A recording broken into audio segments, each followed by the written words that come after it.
30 तारीख को एक इंफॉर्मेशन मिली थी पुलिस को कि मोमिनाबाद लेन नंबर 2 में एक अनकॉन्शियस पर्सन लेटा हुआ है। और उसके जब कुछ लोकल लोगों ने उसे शिफ्ट किया जेबीसी बेमिना में, तो वहां डॉक्टर ने उसे ब्रॉड डेड डिक्लेयर किया। उन्होंने बताया कि इसकी बॉडी पे मल्टीपल वुंड इंजरी है जो एक शार्प एज वेपन से लगी है। उसके बाद पीएस बटवालू में FIR number 67 under section 302 register हुई और इन्वेस्टिगेशन को प्रोग्रेस में लाया गया। तो जब इन्वेस्टिगेशन के दौरान जब हमारी टीम वहां मौके पे पहुंची, तो उन्होंने देखा कि वहां पूल ऑफ ब्लड था। बॉडी की जो पोजीशन थी, हमने एफएसएल टीम को बुलाया, बाकी फोटोग्राफी सेक्शन को बुलाया। वहां पे हमने लोगों से पूछताछ की। वहां बहुत सारे सीसीटीवी कैमरे थे, तो उनके मल्टीपल हमने सीसीटीवी कैमरे एनालाइज किए। उसके अलावा जो हमारे टेक्निकल रिसोर्सेज हैं, हमने उसका टावर ट्रैफिक लिया, वहां कौन कौन आया था, कौन कौन गया, व्हीकुलर मूवमेंट। उसके बाद से हमने कुछ सस्पेक्ट्स को आइडेंटिफाई किया। जब कुछ सस्पेक्ट से हमने पूछताछ की, तो उसके बाद एक सस्पेक्ट हमने जीरो डाउन किया। जब जीरो डाउन हो गया, उसको हम लेके आए अपने थाने। वहां उससे हमने पूछताछ की, तो पूछताछ में उसने वॉलंटरी बताया कि ये ऑफेंस उसने किया है। कैसे किया, उसका रीजन ये बताया कि वो पिछले 1 साल से जो हमारा विक्टिम है उसकी बेटी के साथ रिलेशन में था, और ये बात उसके जो फादर है, जो विक्टिम है, उसको पसंद नहीं थी, और वो काफी लंबे टाइम से इस बात का अपोज कर रहा था। इससे क्या हुआ कि जब इसको अक्यूज को ये बात पता लगी काफी लंबे टाइम से, तो इसके मन में एक ऐसी इंटेंशन थी कि क्यों ये अपोज कर रहा है, तो एक बदला लेने की इंटेंशन थी इसके पास। इसी के चलते इसने कुछ टाइम पहले, कुछ 4 या 5 महीने पहले, एक चाकू लिया, शार्प एज वेपन, बटमालू से किसी से खरीदा इसने। और हमेशा से मौका देखता था कि जब भी मुझे मौका मिलेगा ये उस पर एक्शन लेगा। फ्रिक्वेंटली इसने कई बार गया भी, आगे पीछे देखा भी, लेकिन वहां इसे मौका मिल नहीं पाया। कल शाम को क्या हुआ कि जब विक्टिम अपने घर पर था, उसने देखा कि ये अक्यूज बेटी के साथ उसी कॉलोनी में था। जब वो वहां पहुंचा, तो उसने बोला कि थोड़ी इनकी झगड़ा अगड़ा हुआ, उसने डांटा। तो उस टाइम पे इसे एक मौका मिला, क्योंकि गली में कोई नहीं था, पूरा गली सुनसान थी, शाम का टाइम था।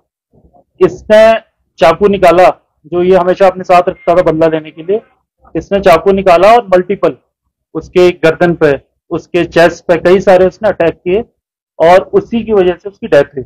और मौके पे जब ये भाग गया, फिर उसके बाद हमने सीसीटीवी एनालिसिस किया, लोगों से बात की, तो उसको लाया गया। जब इसको थाने लाया गया, तो उसने बताया कि इसके इंस्टेंस पे हमने 3 चीजें रिकवरी करी। इसकी जो ब्लड स्टेन शर्ट थी, जिसपे विक्टिम का ब्लड भी था, वो उसने एक दूसरी जगह छुपा रखी थी। जो इसका चाकू था, जिस पर ब्लड लगा हुआ था, वो उसने दूसरी जगह छुपा रखा था। और जो इसका ट्राउजर था, वो उसने तीसरी जगह छुपा रखा था। ये सारी हमने इसके इंस्टेंस पर रिकवर की है।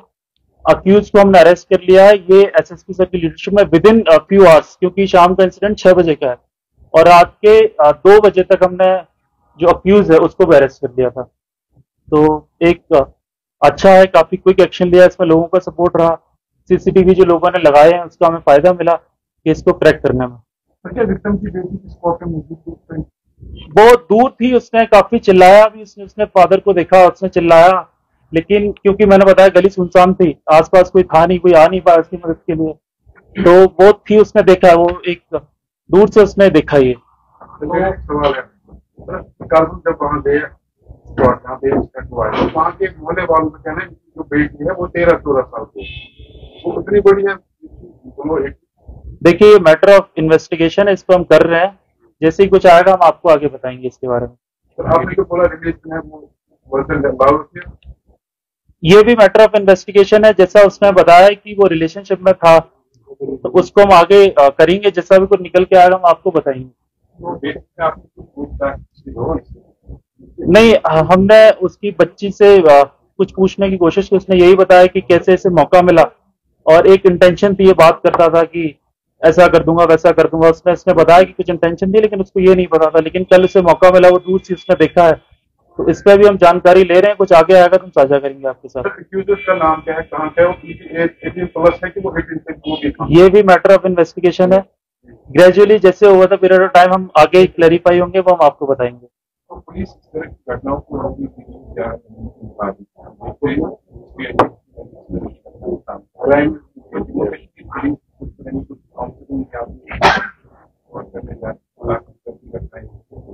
नहीं, ये पुलिस ने, जिससे जो हमारे लेवल पे हम थाना दिवस भी होता है, हम यूथ से इंटरेक्ट करते हैं, उनसे बातें पूछते हैं क्या है, हम उनको काउंसलिंग भी करते हैं। कुछ प्रोग्राम हमारे ऐसे हैं, कुछ ऐसे एरियाज हैं जहां हमने लोगों से अपील किया आप सीसीटीवी लगाएं। तो एक सीसीटीवी का डिटरेंस इफेक्ट बहुत ज्यादा है लोगों के अंदर। उसके अलावा कुछ जो ऐसे एरियाज हैं जहां हमारी राउंड द क्लॉक पेट्रोलिंग रहती है, आप देखेंगे, अगर आप हमारा रिस्पॉन्स टाइम पे देखें तो फोन आने की कुछ ही देर में एक पुलिस की पार्टी मौके पे पहुंच गई थी। आप लोगों से पूछ सकते हैं कि कुछ ही देर में पहुंच गई थी। और जब उसे हॉस्पिटल गया और इतना क्विकली हम लोगों ने सारे जो एविडेंसेस थे उनको कलेक्ट किया, और उसके बेसिस पे आके हमने केस को विद इन फ्यू आवर्स में ही करेक्ट किया। सर, आपका कहना है कि उनकी लड़की भी वहाँ पे दूर से मौजूद है, जब से डिस्क्लोजर के इन्होंने इसको मारा मेरे फादर उसने देखा है ये, वो दूर से उसने देखा, उसने चिल्लाने की कोशिश भी की कि बचाओ बचाओ। और ये अक्यूज ने भी कन्फेस किया है कि वो जब उससे मिलने गया, उसके फादर ने उसे देखा वहां पे, और उसको अकेले में मौका मिला, क्योंकि ये मौका बहुत लंबे टाइम से खोज रहा था जो उसे मिल नहीं पा रहा था। कल सुनसान गली होने के नाम पर उसे मिला, फादर अकेला था, और उसने फिर मल्टीपल वुंड से उसकी ही कॉज्ड डेथ। तो संबंध की आपका कुछ हो सकता है क्या? ये हम जांच करेंगे, मैटर ऑफ इन्वेस्टिगेशन है, अगर आगे को निकल के आएगा तो आपको बताएंगे। सर, आपने जो एक्यूज़र को पकड़ा है आखिर पे मेरे तो किससे रहेगा, क्योंकि अगर वो 18 प्लस नहीं है, 18 से उम्र से ज्यादा नहीं है वो, तो हमारे लिए वो कहाँ डिस्क्लोज करेंगे?